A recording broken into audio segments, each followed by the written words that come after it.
Hopefully I'll remember to send it to Charlie. I keep forgetting. Good to see you all, guys. Really good to see you. Great to see some familiar faces. Thanks, Rach, for joining us. Naomi and Ashton, brilliant. Cash again. Charlie, of course, standard. Really, really good to see you. It's like the weather's changing a bit these days, isn't it? Is it raining where you are? Not in Singapore, obviously. It's raining where I am. In Wales. No, not in Bristol at the moment. Grim. No. It's on its way over. Anyway. The weather change is not good because it makes you want to have like biscuits with your coffee and stuff. Like you don't feel like that when the sun's out. But last week you told me the sun makes you want to have biscuits in. No, that makes me want cocktails. Right. So today we've got Nick. Nick's worked with us for a while, and he's a total legend. As to Nick before, you'll know he's brilliant on our panel the other week, and he's very, very talented and a natural in his line of work, mental health awareness. So it's really, really a pleasure to have Nick doing a special today. Normally we have two people, or we have a panel, or we have a round table, but we really wanted to dedicate this one to Nick. And I think it's really pertinent now because as lockdown is easing, and we've had these discussions, and it was brought up in some of our sessions before, that maybe the biggest challenge is coming now as we're being released through lockdown, if that's the correct terminology, as opposed to when we went straight in hard. So yeah, plenty to talk about, Nick. As Nick, we've got half an hour with Nick, so feel free to either pop questions in the chat. I don't know how you feel about this, Nick, but we could also make it a little bit more interactive as well if you're okay with that, or we can save the questions to the end, whatever works. Yeah, either or, it's all good. No worries. I'll keep an eye on the chat box anyway. So. Yeah, fine. If you're, because of the nature of what we're going to be discussing, if you want them to be anonymous, just ping them directly to me through the chat or directly to Charlie. Either way, that's absolutely fine, and we can make those questions anonymous. All right? Cool. Have I missed anything? So I'm recording. I'm going to do photos, so it's okay for you to hide yourselves, but if I do take a photo, I'll let you know, and don't forget to smile. Here we go. Over to Nick. Brilliant. Thanks so much. And hey, everyone. Yeah, it's a little bit different, actually, because a lot of you may not know that I am an escaped salesperson. Most of my career was 15 years was spent in sales and account management, which is anxiety created enough. If that would have done the job, then my mental illness definitely did. But actually the sales environment, the account management environment, I was also head of partnerships for a software company. So again, in the tech environment, the challenges are very much unique in terms of the mindset and stuff. It's interesting. So what I wanted to give you was, firstly, context. I ain't a sales coach. I ain't a sales trainer.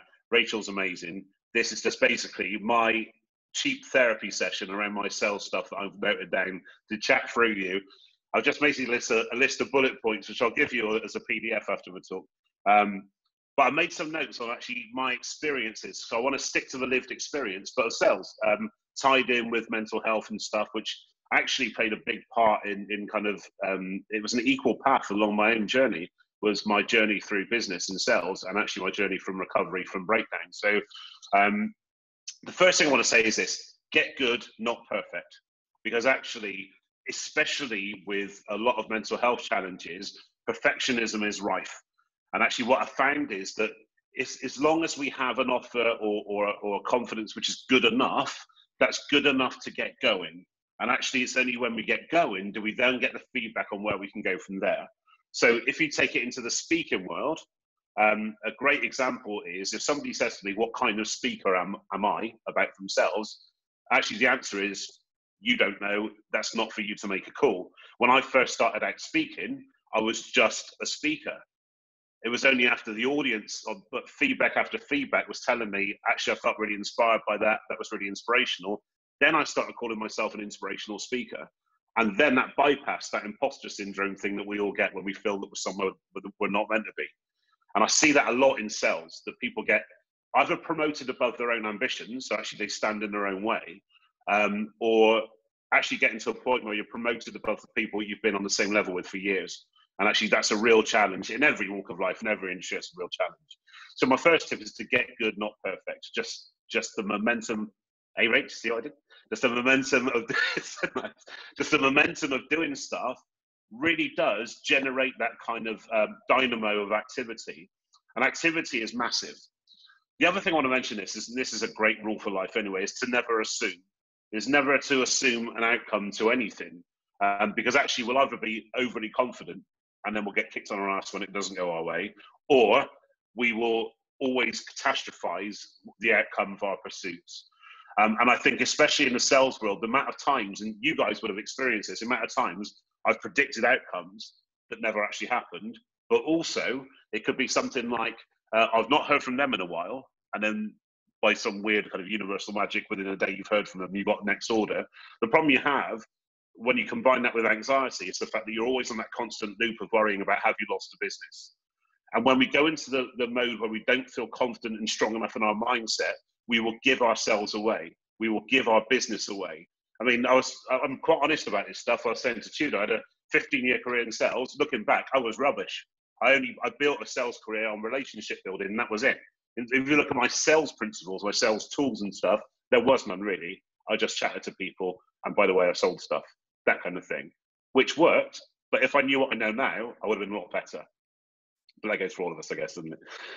But the point is that when I look back at some of the things I would do, it was like basically the version of going around setting stuff on fire because I was panicking I'd lost business, giving away price, giving away lots of different things without even the need, maybe because they delayed their order for a week or something like that.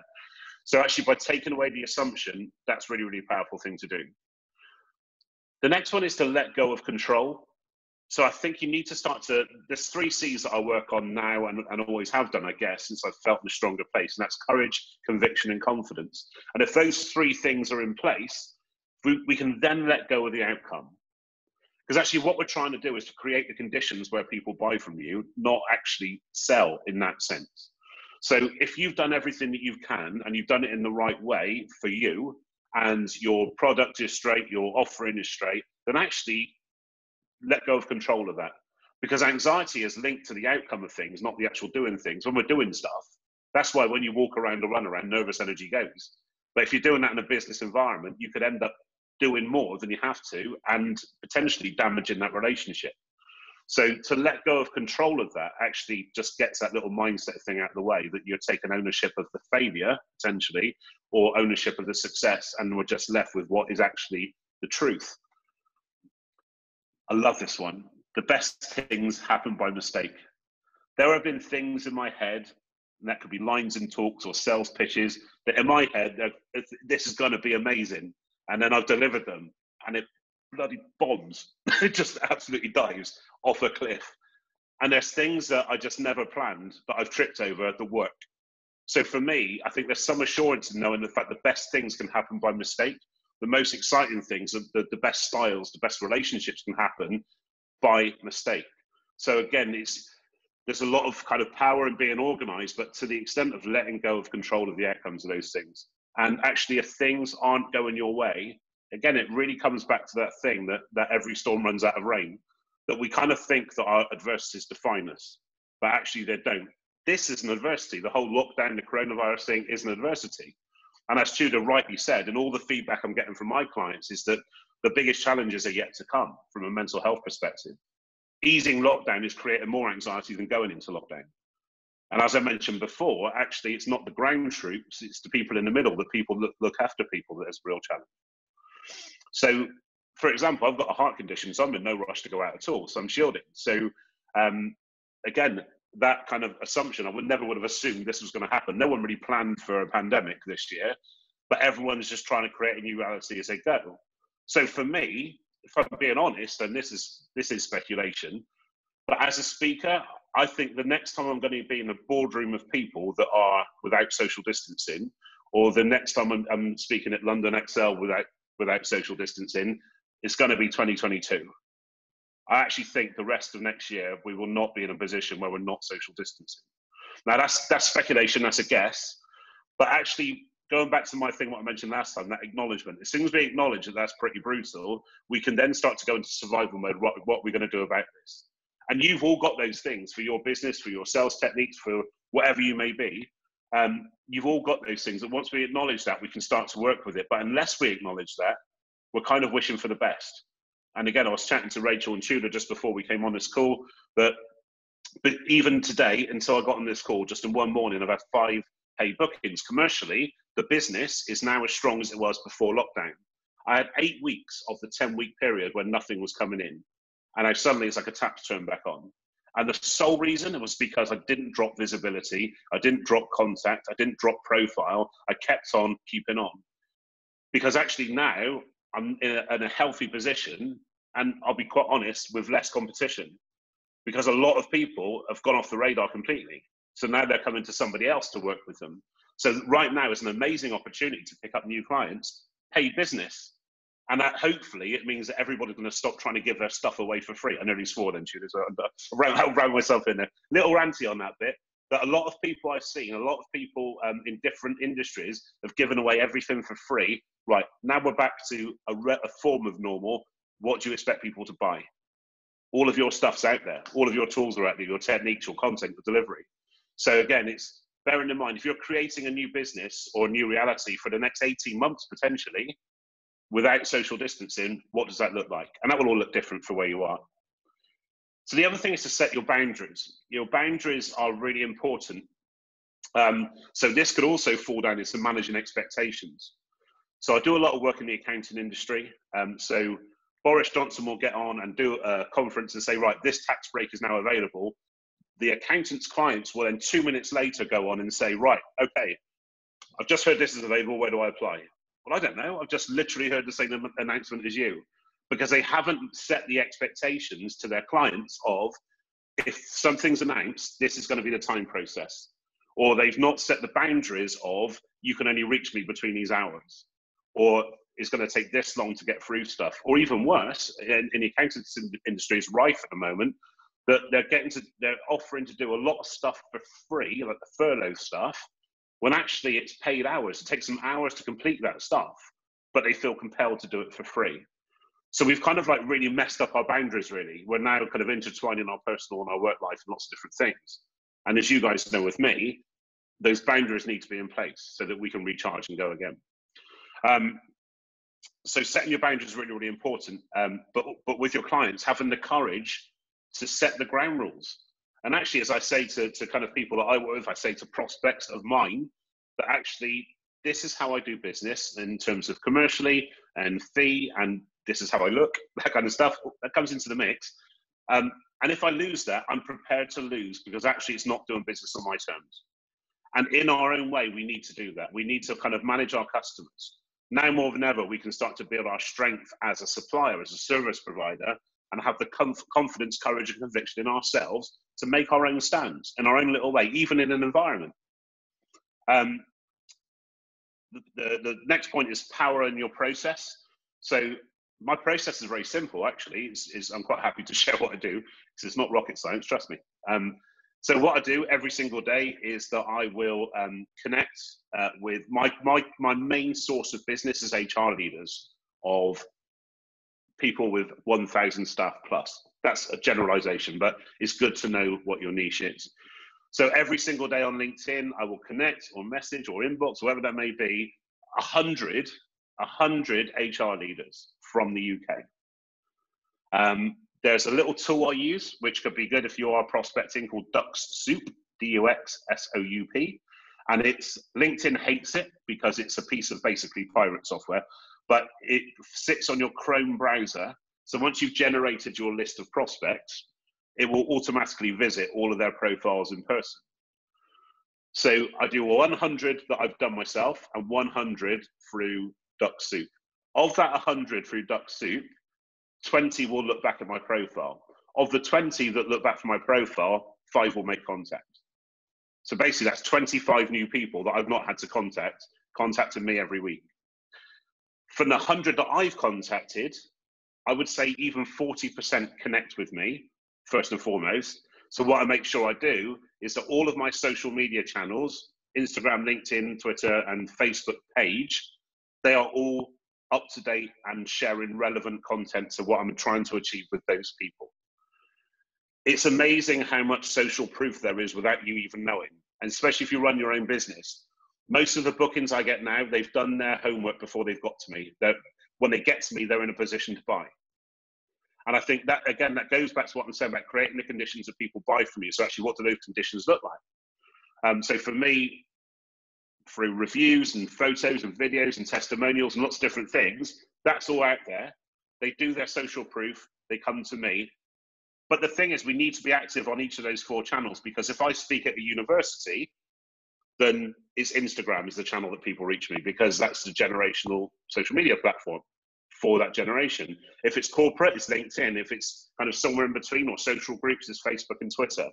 So we need to have that kind of activity going on every single day.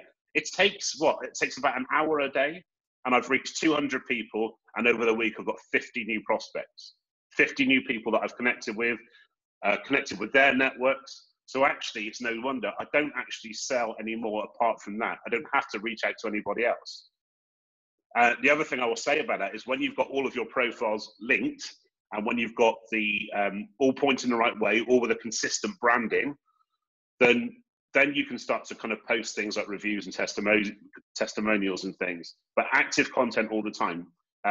It's just a case of having those conversations. But an hour a day, like I said, if we think we haven't got the time, how many kind of Netflix shows you watched recently, that kind of stuff. An hour a day, whilst you're having a coffee, you don't have to leave the house, you don't have to go anywhere. Just put those calls in. But the power's in the process. So if you're not feeling like it today, that's not the time to give up. If I would have done that at all over the past 8 weeks, I wouldn't have got back to where it was now. So the point, even the days you're not feeling like it, if you put that hour in where you're reaching out and connecting and that kind of stuff, you'll feel better for it, more energized for it, and the rest of your day goes better. Fit it into your daily pattern. The one thing that people really kind of have trouble with, and I've noticed this is the same with public speaking. As I said before, public speaking, a Harvard study, is a bigger fear than death, that we fear ridicule more than we do dying. And that's a condition we're fighting against. And it's exactly the same in sales pitches. It's same in conversations. That's why it's easier to send an email than to pick up the phone. But actually, a lot of the time, picking up the phone is a lot more powerful. I've got no ruling on that, by the way. I think my general rule of thumb is the same with networking. With networking, my general rule of thumb is be where my target customers are. I also use networking for social immersion as well. So I've got different reasons for different things.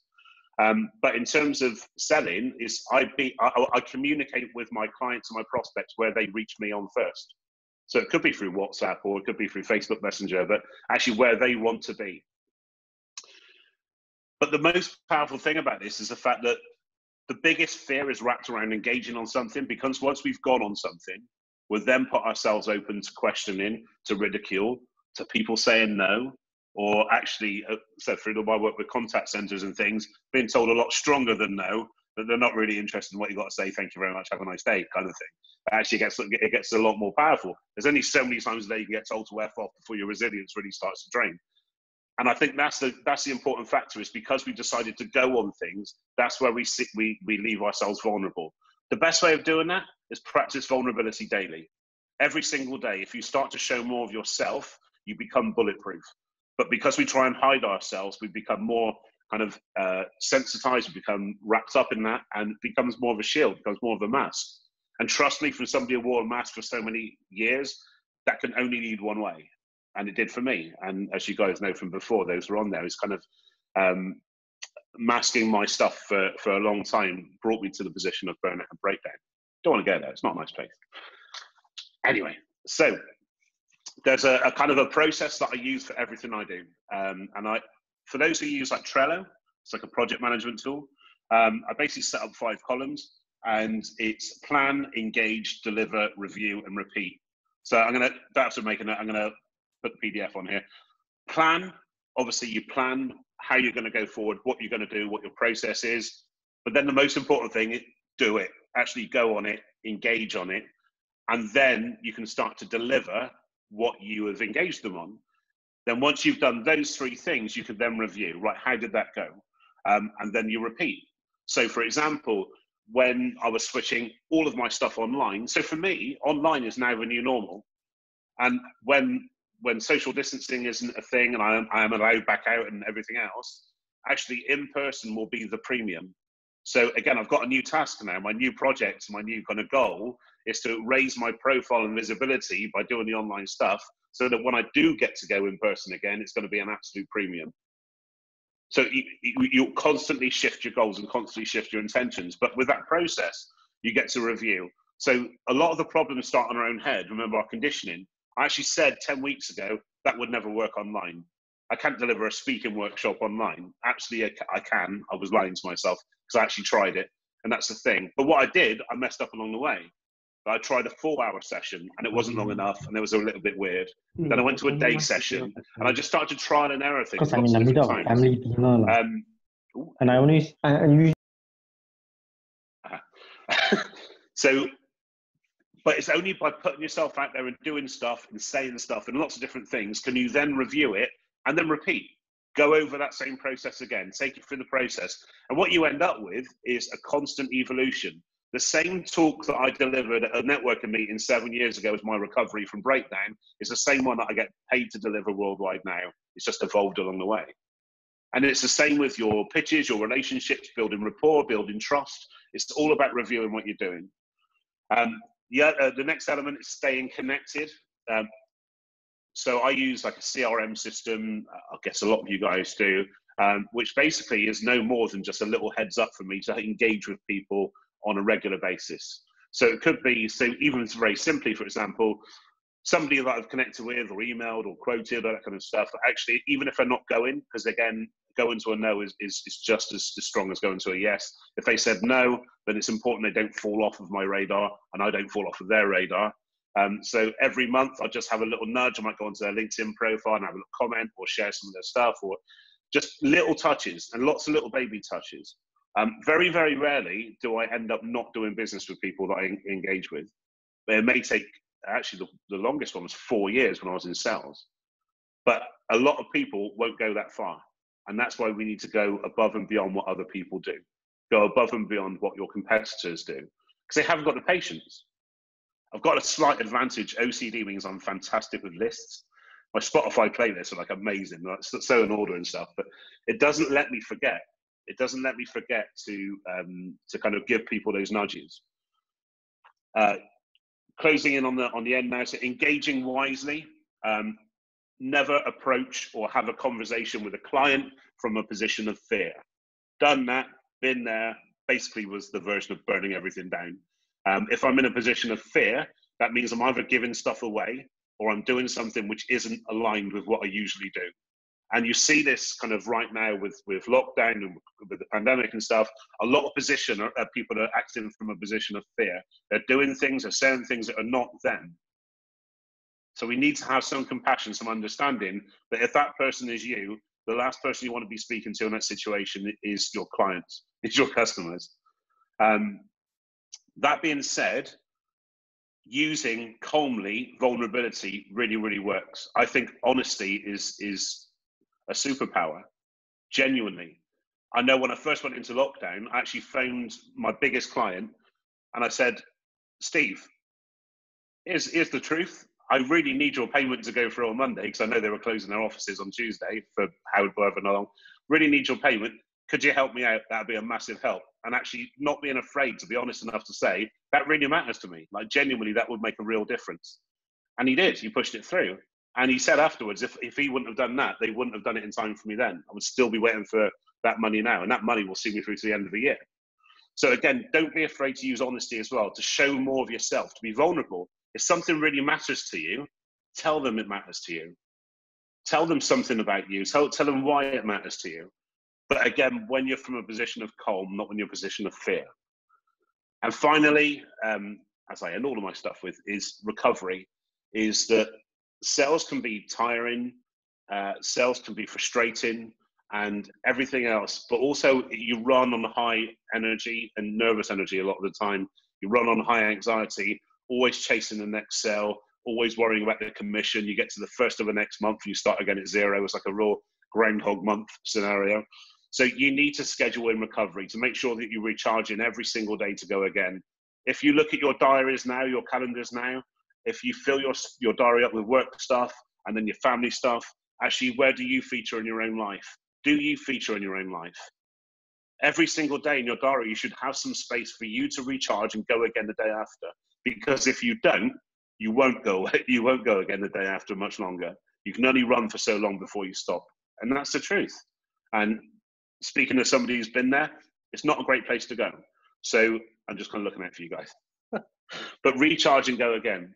The other interesting thing is something that I had never considered in sales.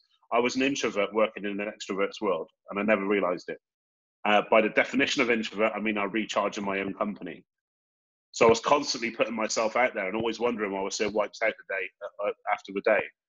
But actually, when I started to ring fence some of my own time to make sure I had some time to myself every single day, I felt strong and good enough to go again the day after. So again, it's a great question to ask yourself is, do you recharge around other people, or actually do you recharge in your own company? And of course, there's a scale to these things, but actually it's really good to know. And I'll finish on this. We have all the answers. We just don't ask ourselves the right questions. And if we do, we're very often afraid of the truth. But be very careful what we tell ourselves, because it becomes our conditioning. And I think I said to you last time, but like 4 years ago, I said, when I lose weight, I'll start running. If I'd have started running 4 years ago, I would have lost the weight. That kind of thing. But I told myself enough for it to be true. So what are you telling yourselves each and every day? Be very careful of your own narrative. And that's me. Any questions, guys? Thanks very much. Just gonna unmute. I really like that one. What are we telling ourselves? Thanks, Nick. No worries, thanks. I'm going to pop the PDF in the chat so people can download it. It says just bullet points, but it may be useful for you. You never know. That's what I love about your sessions. Nice and punchy. Lots of nuggets to take away. I would like to say it's genius, but I'm not a details guy, so just. It's really good. Thanks. That was really Thank good. you. I'm interested to know, like through the past like 8 weeks and now, what are there like? Are you noticing any like trends or changes in the common issues that people are facing? I mean, for example, a lot more people facing anxiety or feeling anxious about like what's going on right now, or you know. So I know me and Rachel were joking about this before we came on, but we kind of feel guilty for saying that we're happy and actually things are going well. And I actually feel really strong right now. But I think, well, I know that's due to the fact that my introverted nature means anxiety to me was regret from the past or fear of the future. So by cutting off those two things, you're left with today, and that's all I've got. So actually, I'm quite happy with that because I can manage anything that comes at me today. But that's not for everybody, you see. And so I think that my biggest anxiety spike over all of this is when he started to ease lockdown, interestingly. It wasn't about the lockdown, it wasn't about anything else. And I think that I thought I might be alone in that, or at least like my fellow introverts might be in that. But everyone's feeling that way. Everyone's really anxious. And what I found is the people that have struggled with mental illness or mental health before have managed this a lot better than people that haven't. And the reason being is they have the processes and the tools in place to manage their state very quickly because they've got used to doing that over the years. The people that are really struggling are the people that haven't had these experiences before, who are now new to isolation and loneliness and stress and lots of different things. So actually it's going to present a whole load of new challenges, even above and beyond the physical kind of restrictions of social distancing. But the biggest thread at the moment is still the people that look after people. It's the team managers, the line managers, the mental health first aiders, the carers, the leaders. That's where the challenge is right now, because the people on the ground are coming to them for help, inspiration, desperation a lot of the time. And actually, where do they go with that? And they've got mental health first aiders, they say, but actually due to the nature of the role, people fall into that because they've either had their own experiences, but actually that makes them more empathic to people's problems. So you could talk to me about something, and because I'm more empathic than not, I will take that burden on myself. Now, if you amplify that by 20 people in a team, no wonder people are going to be struggling right now. So they're carrying the weight of the team, literally.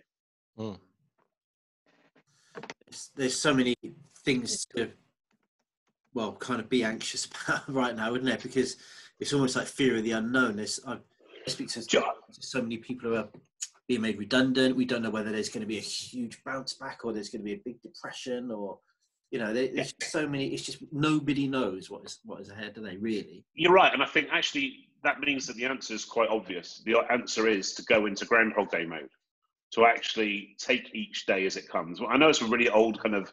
My man used to tell me that, like, take each day as it comes, but it's true. All we've got, we don't. The world's greatest minds don't know when this is going to end, what this is going to look like, what the new reality is going to be. So who are we to take a guess at that? If we're going to keep, all we've got right now is how we proactively go into each and every day, which means that the key word is resilience. It's not about trying to control things. And actually, the pursuit of trying to control the uncontrollable will generate so much anxiety. So let's just focus on your Groundhog Day. Right, today, let's go as strong as we can. And what can we do today? Not with tomorrow out of mind, but just thinking with tomorrow in mind, building a better future generally, but we don't know the specifics of that right now. If we start getting kind of caught in the future or caught in the past, we've got nowhere to go, absolutely nowhere to go. So for me, the strength is in the day, is making sure proactively you go into each and every day with the right mindset to give you the resilience to get through anything that comes at you. And then at the end of the day, recharge and recover and go again tomorrow. The recipe is quite simple at the minute, but it's hard to do because we're bigger picture people, aren't we? We're all humans, we always like to start with the end in mind. But we can't do that at the moment in any way. So we need to take it off the table. Stay in the present, as Cash is saying there. I've been quite surprised because like Nick, you often talk about you as being a total introvert, and I am the complete other end of the scale, like off the chart extrovert. In normal life, I am frozen. Oh.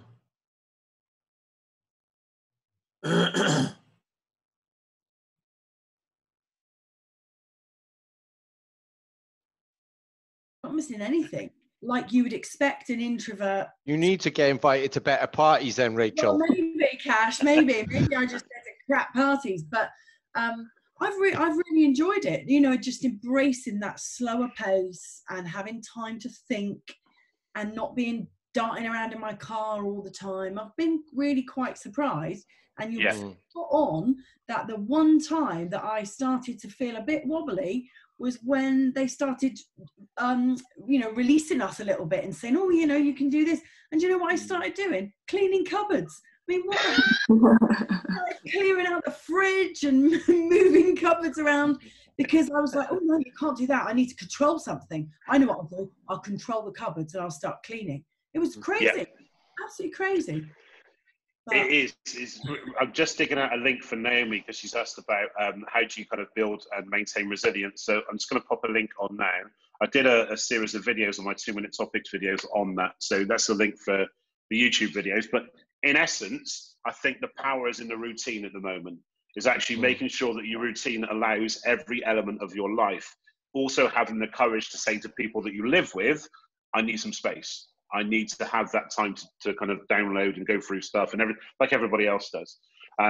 So the routine could be, like for me, it's kind of, right, I get up in the morning, I go and walk the dog. Now, I used to go for a run in the morning and then walk in the evening. I swapped them around because actually what I found was the run in the evening gave me a clear boundary between work and home life.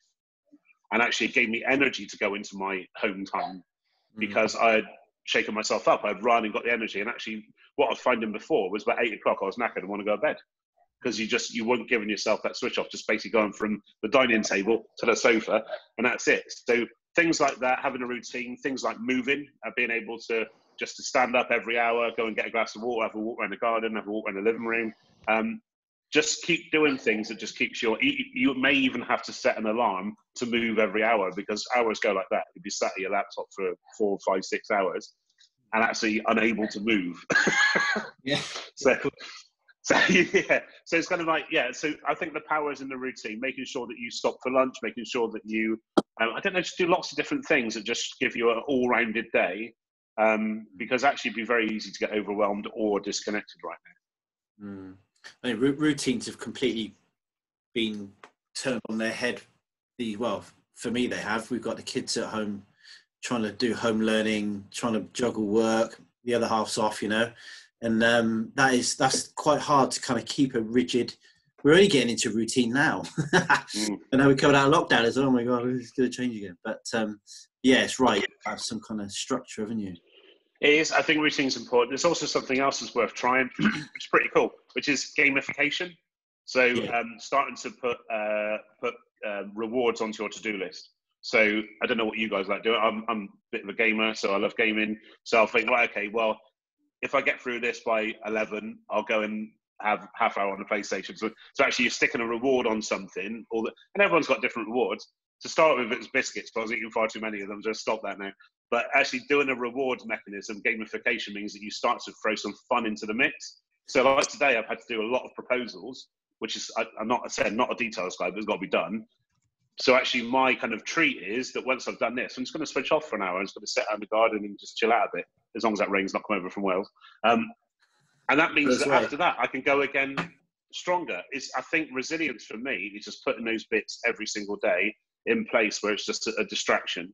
Because there are positive distraction techniques, like gaming, like reading, like whatever you want to do.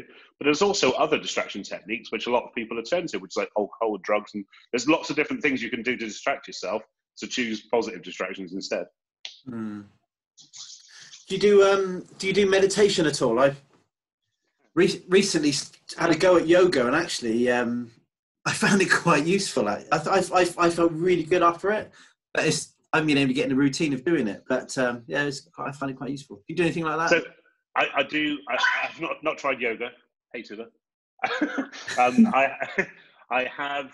So I meditate in my own way. I've got, I guess, like a lot of salespeople, actually, seems to be a character type. They've got a very fast mind. So actually, I find it really, really difficult. Actually, more stressful to try and meditate than it is to meditate. So what I do is very, very simply, it's part of my dog walk. So in the morning when I take the dog for a walk, I've got like common land and stuff next to us. There's a bench like halfway. I just sit on the bench and just do some, basically just switch off. The phone goes off.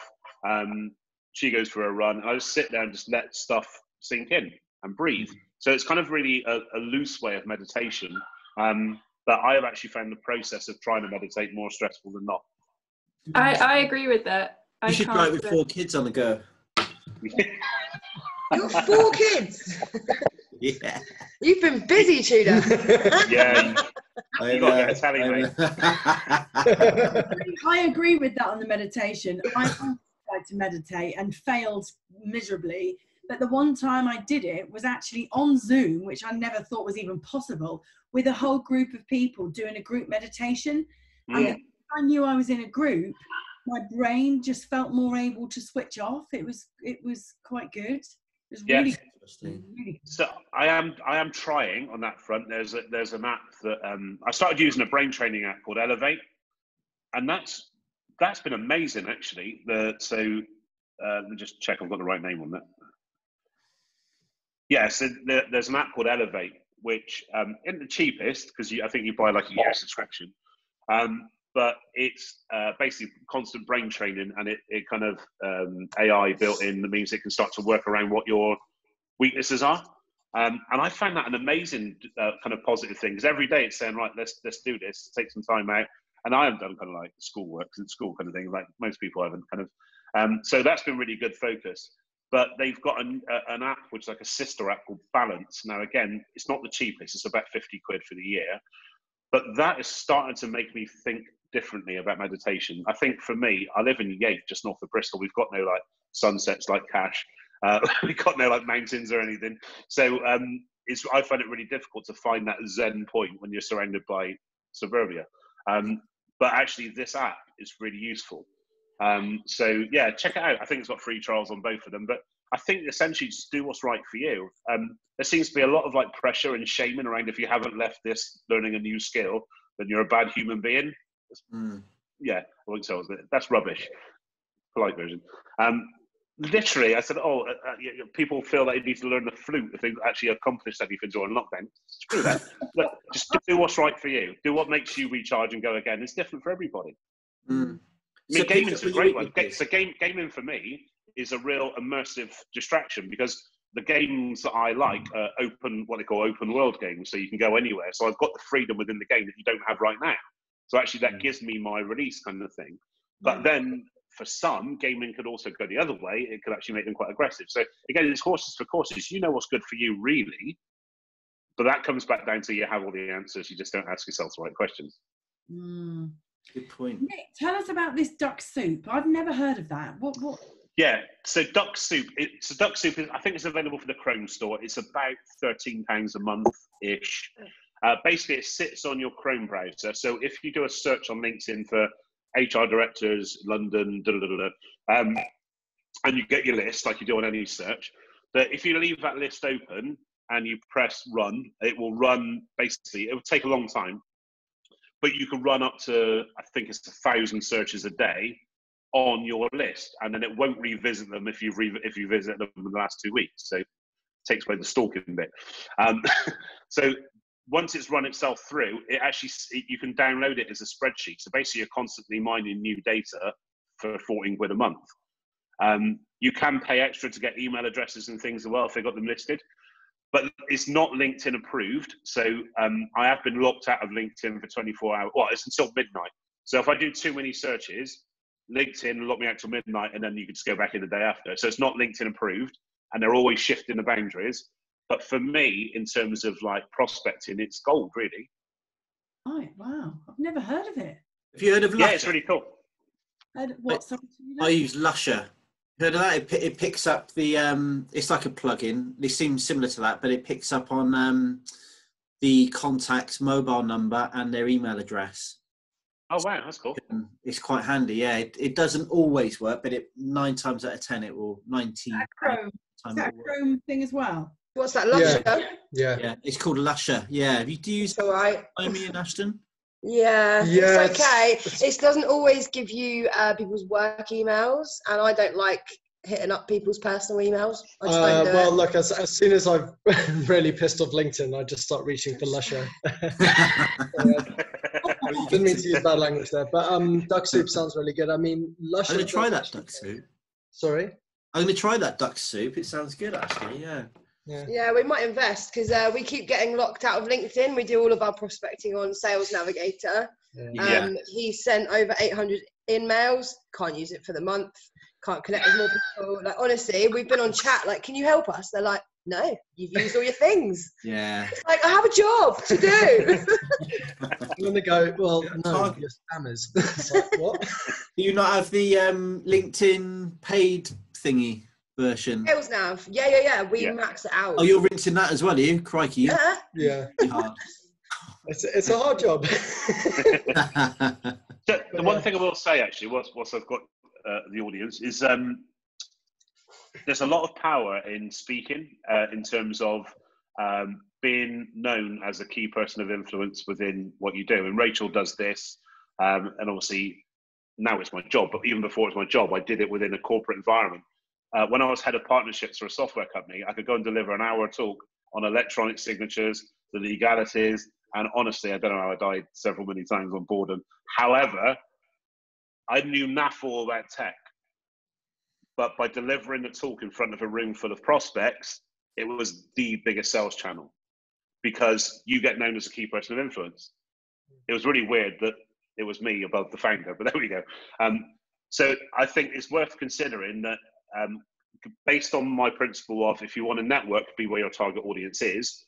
If you want to be better than that, go and speak where your target audience is. Yeah, I could not agree more. I ran a session yesterday for Plymouth University, and this morning there was only 5 people there watching, and this morning in comes in an inquiry. You're the person I've been looking for ages. Loved what you talked about yesterday. When can we work together?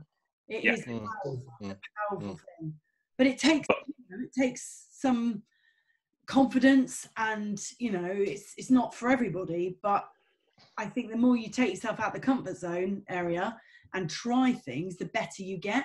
And I'm a good believer that we're good at what we enjoy and we enjoy what we're good at. And so you can kind of force yourself to enjoy something or be better at it by just doing it and gradually getting better.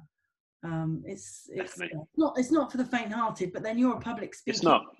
Tutor, aren't you, Nick? You teach people. So I run monthly kind of speaking academies online now, of course. But yeah, you're quite right, because actually it's kind of, I know I'm going to sound like I use country music quotes all the time, but it's true, I do. It's kind of that thing that you're not really going to get the kind of the full heat of what you're about if you're standing outside the fire. And it's absolutely true that you see a lot of people, even if you're not a well-known speaker, even if you're not a pro, or if not, that whoever's speaking gets the full attention of every person in that room. Or if they don't, that's on them. But they should do as the person in front of them. So actually, if you want eyes on people, you want eyes on you. You want eyes on, especially if you're in a room full of potentially competitors as well. That you want to make sure that if you're the person that's up there speaking and delivering, then it's going to be you they go to. And again, not being afraid to use the vulnerability piece. I was in a networking meeting a couple of weeks ago. Great example. There were 5 IFAs in the room. It was better meeting than that, but there's 5 IFAs in the room. But one of them, of the 5, decided to share something about themselves. Guess which one I remember? Guess which one I'm still talking about now? That's the power of actually going above and beyond what everybody else is doing. If our only ambition is to be as good as our competition, we're not going to get anywhere. I've noticed it's so much more, particularly now as well, but it's becoming a lot more about personality, relationships, trust.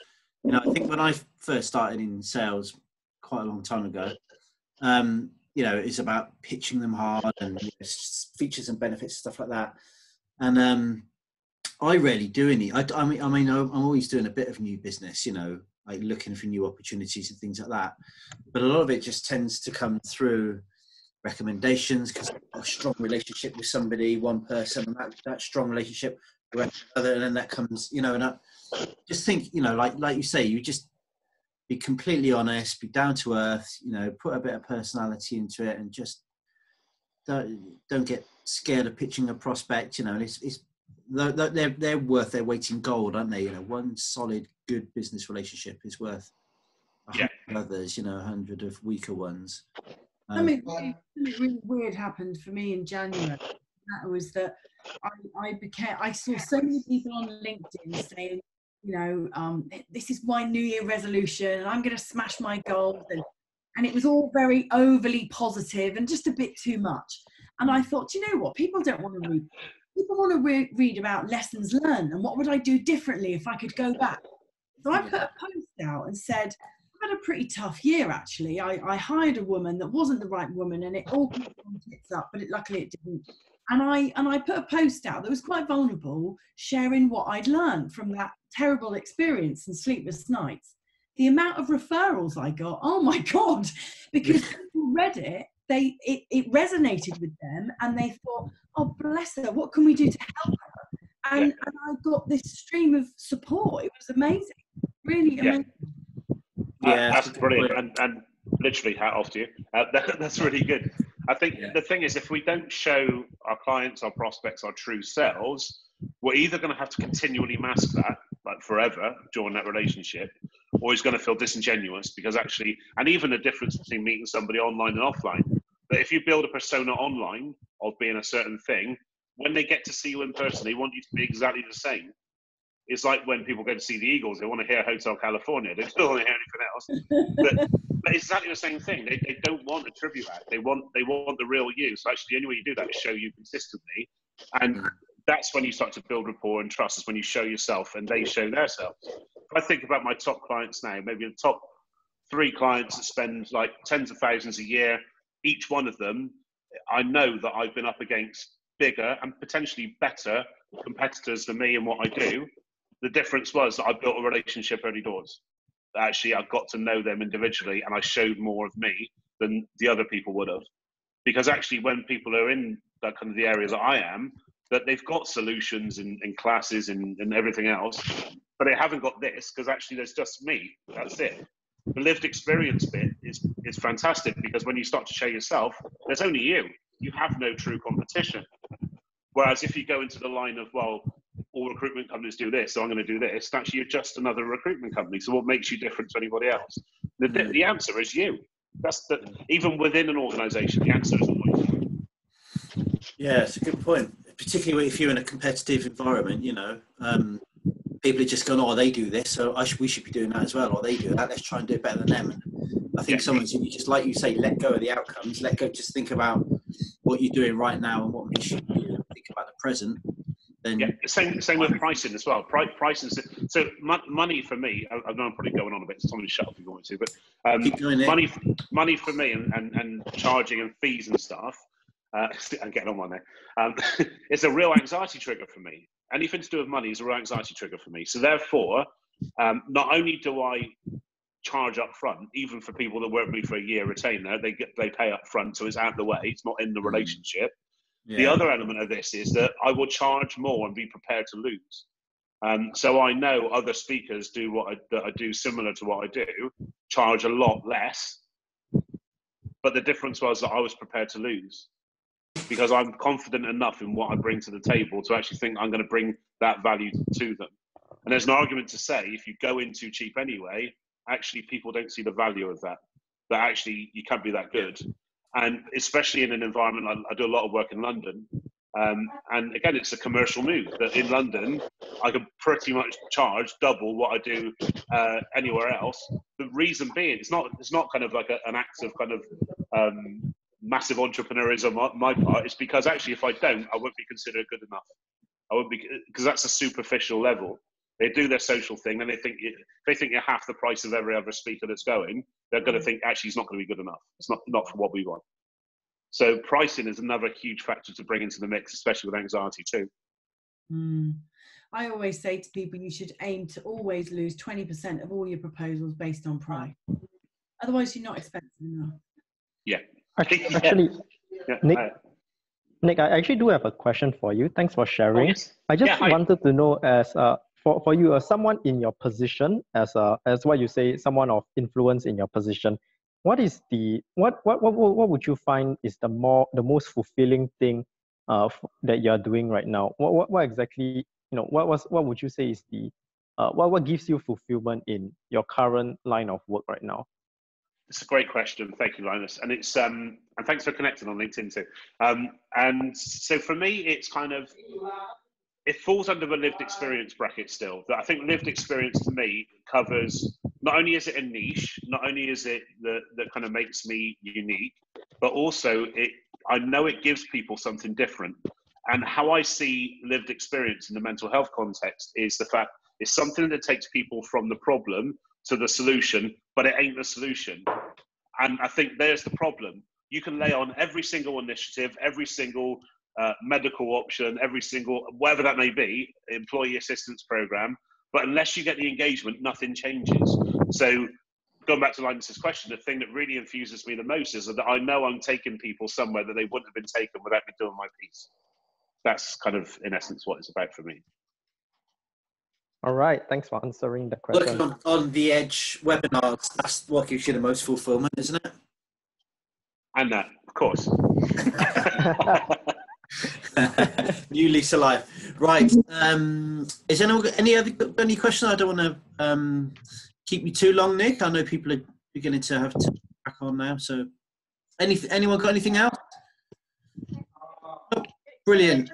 Can I just say thank you to Nick and his wonderful expose? Thank you very much. Thank you, Marianne. Yeah, first time here from Croatia, and I love to hear how you elaborate on all these things.